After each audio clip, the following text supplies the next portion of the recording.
Regardons vite le tableau des chiffres.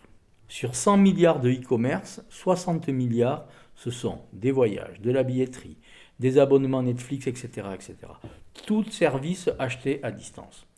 Pourquoi nous présenter ce chiffre et appeler cela le e-commerce? Pour nous faire peur, pour faire du spectaculaire, pour nous faire investir notre communication en digital. À qui profite le crime? Franchement, je ne sais pas. Je ne sais pas vraiment. En fait, pour nous qui sommes dans le monde réel et le commerce de détail, c'est quoi la situation? Sur ces 100 milliards, seulement 40 milliards concernent des transactions qui concurrencent le commerce de détail.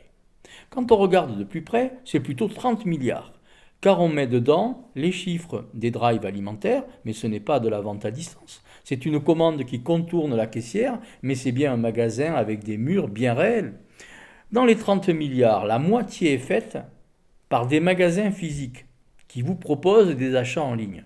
Vous rentrez chez Decathlon, par exemple, vous testez un tapis de course et au lieu de repartir avec, comme c'était le cas il y a quelques années, on vous propose, on vous dit qu'il n'est pas sur place et vous le payez avec votre carte bleue et il vous sera livré chez vous. C'est de l'achat en ligne. Quand on a des petits pieds, ce qui est mon cas, et qu'on chausse du 39, et qu'en plus on a chez Vente Ciblée, on ne vend pas assez cher, je suis obligé d'aller acheter mes chaussures chez Zara. Et quand je demande du 39 chez Zara, on me dit: ah monsieur, désolé, des 39 et des 45, on en vend très peu, donc on n'en a pas en stock. Mais par contre, ce modèle que vous avez vu en 40, vous pouvez l'essayer, vous pouvez le commander et vous l'aurez en ligne. Eh bien, ce chiffre d'affaires, il est lié à la présence de ce magasin Zara près de chez moi. Sinon, je n'aurais pas acheté en ligne ce produit.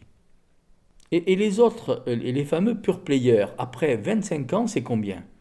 Ben, c'est 15 milliards sur les 400 milliards du commerce de détail. C'est moins de 4% du commerce de détail, moins que la vente par correspondance à l'époque de nos grands-mères. Et juste un peu plus que l'économie collaborative des produits d'occasion, en dehors de l'auto bien sûr, et que l'on trouve sur le Bon Coin, dans les vides-greniers, etc.